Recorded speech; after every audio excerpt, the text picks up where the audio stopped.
Hi, I'm Manny Fitzsimmons. I'm your Washington Realtors Legal Hotline lawyer. So what happens when the transaction closes and seller retains possession, particularly with respect to the key? Is buyer entitled to a copy of the key to the home that seller occupies, but that buyer now owns? Take a minute to discuss the question in your office. The answer is yes. Buyer is entitled to a copy of the key to the house that seller is occupying, but that buyer now owns. Form 21 is very specific.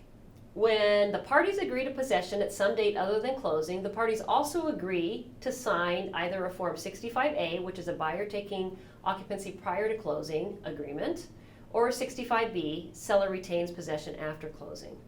In this case, the parties have agreed that seller's occupancy of the property will be subject to Form 65B, a post-closing occupancy agreement, and the post-closing occupancy agreement is subject to the Landlord-Tenant Act. Said differently, buyer is seller's landlord. A landlord has keys to the house that landlord owns.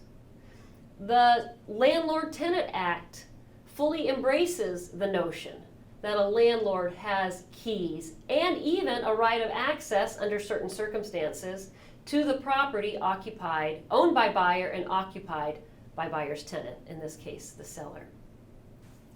An additional issue that often comes up in the discussion of this issue is the condition of the property.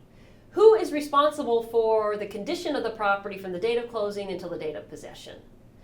That answer is actually controlled by two different authorities. First being the purchase and sale agreement itself. The purchase and sale agreement says that the purchase and sale agreement says that seller is responsible for maintaining the property in the condition that it was in when buyer viewed the property prior to entering the purchase and sale agreement, all the way up until the date of possession.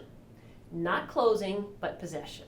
So as long as seller's in possession of the property, seller is responsible for maintaining the property in the condition that it was in. That said, the Landlord-Tenant Act also plays a role in this discussion.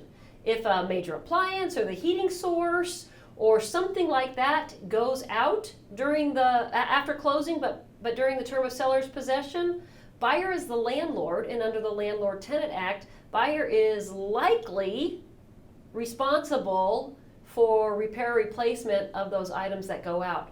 Brokers, you need to make sure that both buyer and seller, whoever you represent, fully grasps the basics of their relationship as landlord or tenant in this situation. It's not a role that should be undertaken casually. Before somebody becomes a landlord, they should understand that they are becoming a landlord. Before somebody becomes a tenant, same thing. The way to understand what your job is as either the landlord or tenant is to be exposed to the landlord-tenant law. A good opportunity to advise a client to seek legal counsel if they have questions.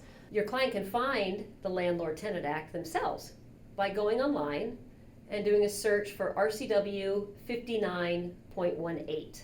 RCW 59.18. That's the Washington State Landlord-Tenant Act. And it defines the duties and obligations of the landlord and the tenant in a landlord-tenant relationship. If you have questions on this topic or any other, please send an email to me, legalhotline@warealtor.org. Thank you for being a Washington Realtors member.